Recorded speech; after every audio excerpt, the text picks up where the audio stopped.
আপনারা যারা 2020-21 শিক্ষাবর্ষের শিক্ষার্থী, অর্থাৎ আপনারা যারা রিসেন্টলি অনার্স তৃতীয় বর্ষের পরীক্ষা শেষ করলেন, সদ্য চতুর্থ বর্ষ, তাদের কোর্স নিয়ে আমরা আলোচনা করব, সাবজেক্ট নিয়ে আলোচনা করব এবং বাকি সকল বিষয় নিয়ে আলোচনা করব। বরাবরের মতোই আমি আপনাদের সাথে আছি সুদীপ্ত। গণিতে আমি অনার্স মাস্টার্স কমপ্লিট করেছি এবং বর্তমানে আমি এই সাবজেক্টগুলো নিয়ে আপনাদের একটু জানাবো। তো প্রথম বিষয় হচ্ছে অনার্স ফোর্থ ইয়ারে টোটাল সাবজেক্ট হচ্ছে 8টা, অ্যাকচুয়ালি 9টা, আবার 8টা, মানে দুইটা সাবজেক্ট মিলে হচ্ছে একটা, তার জন্য আমি 9টা বললাম আর কি।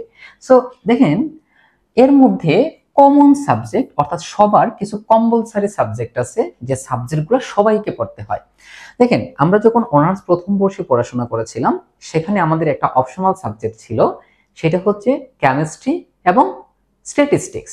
তো যে কলেজগুলোতে কেমিস্ট্রি ছিল, বরাবরের মতোই সেই কলেজে কিন্তু স্ট্যাটিস্টিক্স ছিল না, আবার যে কলেজে স্ট্যাটিস্টিক্স ছিল সেই কলেজে কিন্তু কেমিস্ট্রি ছিল না। সো সেম প্রসেস হচ্ছে আপনার ফোর্থ ইয়ারে আপনার 3টে সাবজেক্ট আছে অপশনাল, তার মধ্যে 2টা সাবজেক্ট আপনাকে নিতে হবে এবং সেইটা আপনার কলেজের উপর ডিপেন্ড করবে যে আপনি কোন সাবজেক্ট নেবেন বা কোন সাবজেক্ট নেবেন না। এখন দেখেন, 6টা হচ্ছে আপনার কমন সাবজেক্ট। সেই কমন সাবজেক্টগুলোর নামগুলো আগে আমরা একটু দেখব, তারপর সেই কমন সাবজেক্টগুলো কোনটা কিভাবে কি করব সেটা আমরা একটু দেখব। প্রথম সাবজেক্ট হচ্ছে থিওরি অফ নাম্বার, তারপর হচ্ছে টপোলজিক্যাল এন্ড ফাংশনাল অ্যানালাইসিস। এখানে হচ্ছে 2টা সাবজেক্ট, একটা হচ্ছে টপোলজিক্যাল অ্যানালাইসিস এবং একটা হচ্ছে ফাংশনাল অ্যানালাইসিস। এই 2টা সাবজেক্ট মিলে হচ্ছে একটা পরীক্ষা হয়, একই প্রশ্নে পরীক্ষা হয়। অর্থাৎ টপোলজিক্যাল অ্যানালাইসিস থেকে 50% প্রশ্ন থাকবে এবং ফাংশনাল অ্যানালাইসিস থেকে 50% প্রশ্ন থাকবে। একই প্রশ্নে পরীক্ষা হবে এবং এখানের মধ্যে এমন কোনো বাধ্যবাধকতা কিন্তু নাই যে আপনাকে টপোলজি থেকে আনসার করতে হবে এবং ফাংশনাল থেকে আনসার করতে হবে। মনে করেন প্রশ্ন তো 50-50 করে আসবে, অর্থাৎ 50% 50%। আপনি মনে করেন টপোলজিক্যাল অ্যানালাইসিস থেকে আপনি সবগুলা প্রশ্ন পারেন। সো টপোলজিক্যাল অ্যানালাইসিস থেকে আপনার বড় প্রশ্ন 4টা এবং এখান থেকে আসলো আপনার বড় প্রশ্ন 4টা। তো আপনি মনে করেন আপনি টপোলজিক্যাল থেকে যে 4টা বড় প্রশ্ন এসেছে আপনি 4টাই পারেন, কিন্তু ফাংশনালের আপনি একটা পারেন, কোনো সমস্যা না। এইখান থেকে আপনি 4টা দিতে পারবেন, এইখান থেকে আপনি একটা দিতে পারবেন, 2টা মিলে 5টা, অর্থাৎ 50 মার্কস। এরকম আনসার করতে কোনো সমস্যা নাই। অর্থাৎ সাবজেক্ট 2টা কিন্তু পরীক্ষা একটা, একই প্রশ্নে। আপনারা যদি সায়েন্স বই পাবলিকেশনের বই কিনেন তাহলে 2টার আলাদা আলাদা বই হবে, আবার তিতাসের কিনলে দেখবেন একটা বইয়ের মধ্যে নাম দেওয়া হয়েছে টপোলজিক্যাল এন্ড ফাংশনাল অ্যানালাইসিস। তো আমরা এটাকে একটা সাবজেক্ট হিসেবেই কাউন্ট করব। তারপর আছে মেথড অফ অ্যাপ্লাইড ম্যাথমেটিক্স, তারপর আছে tensor analysis, partial differential equation.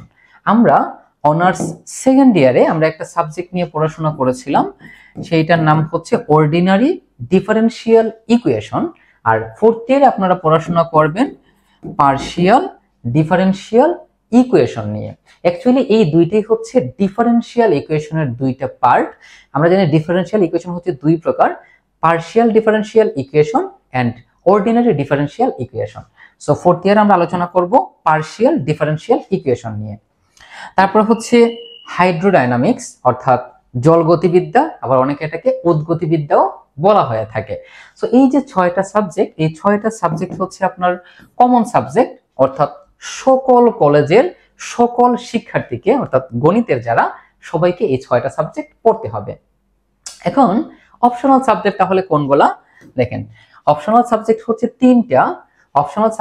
3টা, discrete mathematics, mathematical modelling in biology and astronomy. এই 3টা থেকে যে কোনো 2টা সাবজেক্ট আপনাকে নিতে হবে, তাহলে আপনার কম্পালসারি 6টা সাবজেক্ট এবং এখানে হচ্ছে 2টা সাবজেক্ট, টোটাল হচ্ছে 8টা সাবজেক্ট। ফোর্থ ইয়ারে টোটাল 8টা সাবজেক্ট। এখন এই যে আপনি 2টা সাবজেক্ট নিবেন, সেইটা কি আপনি আপনার ইচ্ছা মতো নিতে পারবেন? না, পারবেন না ভাই। আপনার কলেজে আপনাকে যে 2টা সাবজেক্ট সাজেস্ট করবে আপনাকে সেই 2টা সাবজেক্ট নিয়েই পড়তে হবে। ফর এক্সাম্পল, আপনার কলেজে মনে করেন এই 2টা সাবজেক্ট পড়ায়, আপনার কলেজে মনে করেন এই 2টা সাবজেক্টে পড়ানো হয়, তাহলে আপনাকে এই 2টা সাবজেক্টই নিতে হবে। আবার আপনার কলেজে মনে করেন এই 2টা সাবজেক্ট পড়ানো হয়, তাহলে আপনাকে এই 2টা সাবজেক্ট নিতে হবে।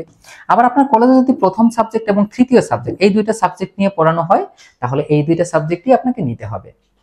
অর্থাৎ আপনি আপনার চাহিদা অনুযায়ী সাবজেক্ট নিতে পারবেন না, আপনার কলেজে যে সাবজেক্টটা পড়ানো হবে সেই সাবজেক্ট আপনাকে নিতে হবে, এবং একটা কলেজের সবাইকে ওই সাবজেক্টটাই নিতে হবে। মনে করেন আপনার কলেজের 5 জনে এই সাবজেক্ট নিল, আবার 5 জনে এই সাবজেক্ট নিল, এরকম করা যাবে না। একটা কলেজের সবাইকে একটা নির্দিষ্ট সাবজেক্ট নিয়ে পড়তে হবে। এখন তাহলে আপনার মনে প্রশ্ন আসবে যে ভাই সবই বুঝলাম, তাহলে এই 3টা সাবজেক্টের মধ্যে কোন 2টা সাবজেক্ট নিলে আমাদের জন্য ভালো হয়? দেখেন, আমি যদি আপনাকে একেবারে সহজ ভাষায় বলি, তাহলে 4th ইয়ারের সব থেকে সহজ 2টা সাবজেক্ট, সব থেকে সহজ 2টা সাবজেক্ট হচ্ছে discrete mathematics and mathematical modelling in biology. অর্থাৎ এই 2টা সাবজেক্ট হচ্ছে 4th ইয়ারের সব থেকে সহজ সাবজেক্ট। এবং বাংলাদেশের যতগুলো কলেজে ম্যাথ আছে তার মধ্যে অলমোস্ট 95% কলেজে এই 2টা সাবজেক্টই পড়ানো হয়। বাকি 5% কলেজ অর্থাৎ সব মিলে হয়তো বা 10 থেকে 12টা কলেজ বা 10 থেকে 11টা কলেজ এই সাবজেক্ট পড়ানো হয়। বাকি যতগুলো কলেজে গণিত আছে সবগুলো কলেজে কিন্তু এই উপরের 2টা সাবজেক্ট পড়ানো হয়।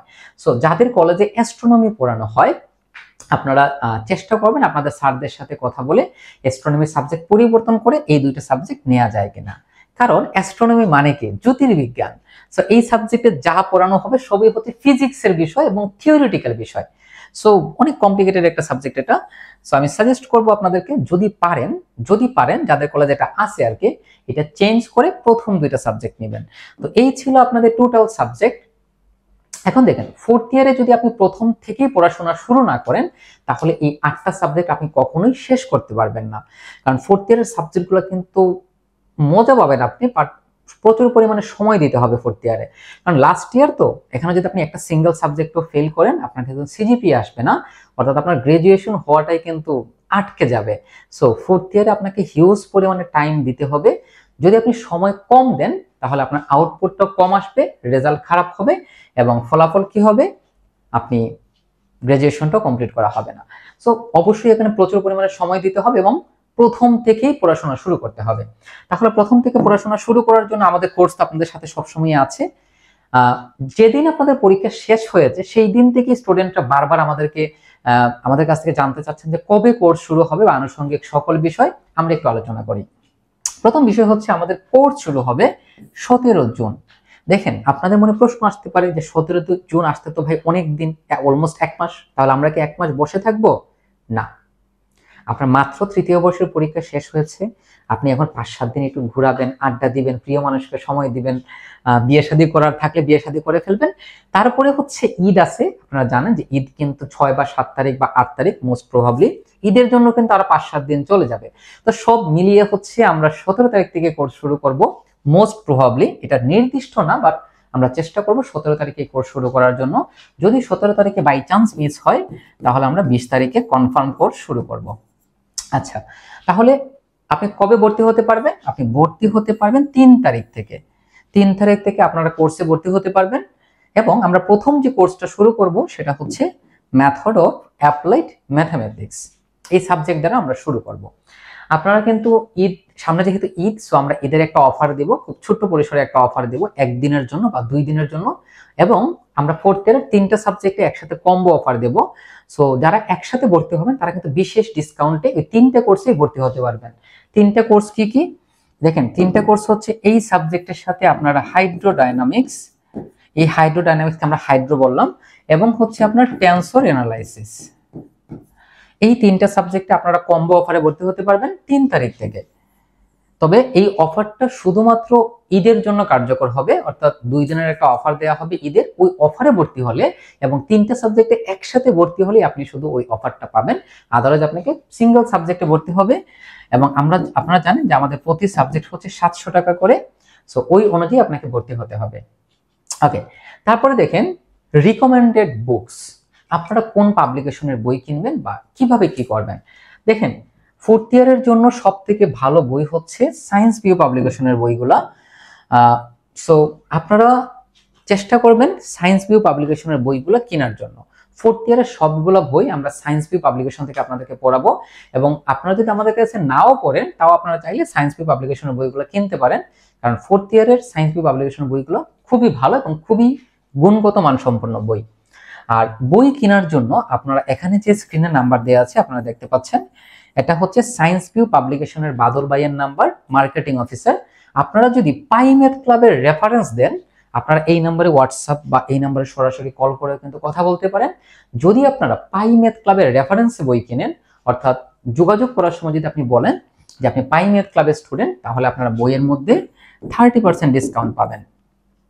সারা বাংলাদেশের কোনো লাইব্রেরি কিন্তু আপনাকে 30% ডিসকাউন্ট দেবে না, সর্বোচ্চ 10 থেকে 15% ডিসকাউন্ট আপনারা পাবেন। যারা সবগুলা বই একসাথে কিনবেন, অর্থাৎ 8টা বই যদি আপনারা একসাথে সায়েন্স ভিউ পাবলিকেশন থেকে কিনেন, তাহলে আপনাকে কুরিয়ার চার্জ দিতে হবে না, অর্থাৎ কুরিয়ার চার্জটা ওনারা দিয়ে দিবেন। কিন্তু আপনারা যদি সিঙ্গেল বই কিনেন, 2টা 3টা 4টা 5টা এরকম, তাহলে আপনাকে কুরিয়ার চার্জটাও পেইড করতে হবে।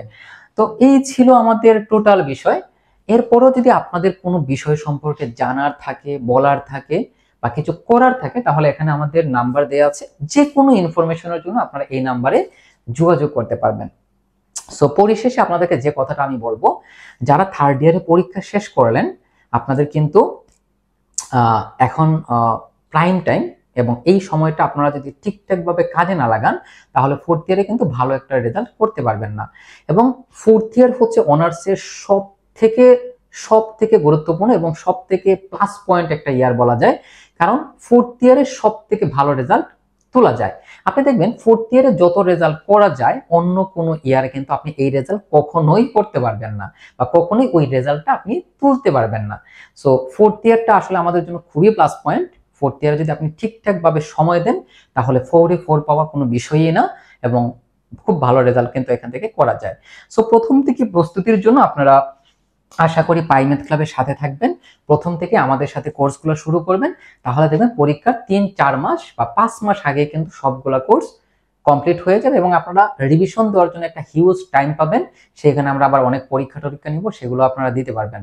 সো আশা করি আপনারা এই চতুর্থ বর্ষের ইয়ারটা পাই ম্যাথ ক্লাবের সাথে থাকবেন, এবং পাই ম্যাথ ক্লাবের সাথে থাকবেন, এবং খুব ভালো একটা প্রস্তুতি নেবেন। সো ধন্যবাদ সবাইকে, ভালো থাকবেন সবাই।